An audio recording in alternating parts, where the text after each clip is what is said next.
ഈ ഒരു കാരണവശാലും ഞാൻ കൊട്ടാരക്കരയിൽ ബമ്പർ എടുത്താൽ അടിക്കുന്ന പ്രൈസ് കാസർഗോഡായിരിക്കും. നമസ്കാരം, 20 വിഷൻ ന്യൂസിലേക്ക് സ്വാഗതം.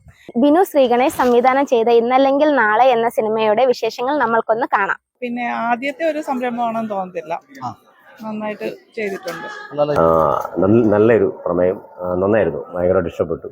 ചിങ്ങം 1 തന്നെ നിങ്ങളതിൻ്റെ പ്രിവ്യൂ വെച്ചത്. പുതുവർഷം തുടങ്ങുന്ന ഈ സന്ദർഭത്തിൽ ഇതിൻ്റെ അണിയറ പ്രവർത്തകർക്കും എല്ലാവർക്കും എല്ലാ ആശംസകളും ഭാവങ്ങളും നേരുന്നു.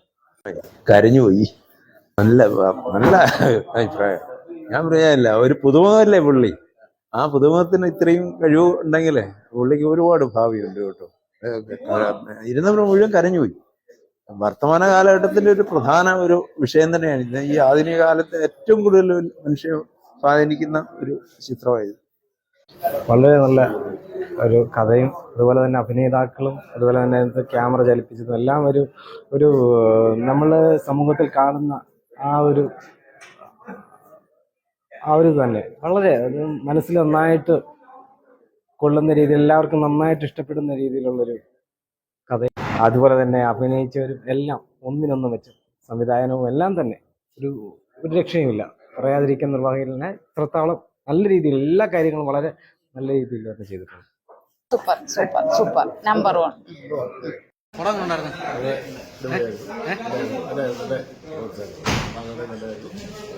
നല്ല പരിപാടിയായിരുന്നു, സൂപ്പറായിരുന്നു. ഡയറക്ഷൻ കൊള്ളായിരുന്നു, അഭിനയം കൊള്ളായിരുന്നു. ബിജുവണ്ണൻ ഇടില്ല. ഇത് ഞങ്ങളൊരു അങ്ങനെ ഒരു എത്തിച്ചേർന്ന സിനിമയെന്ന് പറയാൻ പറ്റില്ലല്ലോ. ഇതൊരു ഞങ്ങളുടെ എല്ലാവരും ആരെയും പരസ്പരം നമ്മളിങ്ങനെ ഇന്നത് ചെയ്യണമെന്ന് പറയാതെ അവർക്ക് സ്വതന്ത്രമായിട്ട് വിട്ടുകൊടുത്തുകൊണ്ട് അവർ ചെയ്ത ഞങ്ങളെല്ലാവരും കൂട്ടായിട്ട്. ഇതിന്റെ ഈ സബ്ജക്റ്റ് സൂപ്പർ സാധനമാണ്. ഞാൻ സഹിതം ലോട്ടറി എടുക്കുന്നവനാ. ഒരു ബമ്പർ അടിച്ചിട്ട് വേണം ഒരു സിനിമ എടുക്കണമെന്ന് വിചാരിച്ച് നടക്കുന്നവനാ ഞാൻ. ഈ വ്യത്യാസമുണ്ട്. അങ്ങനെ ഒരു കാശ് അടിച്ചതിന് ശേഷം സിനിമ എടുക്കണമെന്ന് ആഗ്രഹിക്കുന്ന കൂട്ടത്തിൽപ്പെട്ട ഒരുത്തര് ഈ ഒരു അടിയാ. സർക്കാർ ഉദ്യോഗസ്ഥന്മാരുടെ അവസ്ഥ ഇതാണ്. ലോട്ടറി കച്ചവടക്കാർ രക്ഷപ്പെടും. ആദ്യം മുതൽ തന്നെ കാണാൻ ഒരവസരം കിട്ടി. വളരെയധികം സന്തോഷമുണ്ട് ഈ ഫിലിം കണ്ടിട്ട്. അതിൻ്റെ ഓരോ കഥാപാത്രങ്ങളും ഒരുപക്ഷെ ഞാനാണോ, അതായത് എൻ്റെ കൂടെ ജോലി ചെയ്യുന്ന മറ്റാരെങ്കിലും ആണോ എന്നൊക്കെ തോന്നി ആ അവസരത്തിൽ. ഇതുപോലുള്ള ധാരാളം സർക്കാർ ജീവനക്കാർ ഒക്കെ ഇതിനകത്തുണ്ട്. ഈ സർക്കാർ ജീവനക്കാരുടെ സാമ്പത്തിക പ്രതിസന്ധി നേരിടുന്നതിൻ്റെ ഏറ്റവും പ്രധാനപ്പെട്ട ഒരു ഘടകം എന്ന് പറയുന്നത് ഇതുപോലുള്ള ലോട്ടറി എടുത്ത് അത് പിന്നെ ചെറിയ ചെറിയ സമ്മാനങ്ങൾ കിട്ടി ഭാവിയിൽ വലിയ സമ്മാനം, വലിയ കടബാധ്യതയിലേക്ക് പോകുന്ന ഒരു കഥാപാത്രം. ഒരു പക്ഷേ അത് ഞാനാണോ മറ്റാരെങ്കിലും ആണോ എന്ന് തോന്നുന്ന ഒരു വലിയ ഒരു സങ്കോചം നമ്മുടെ ഉള്ളിലുണ്ട്.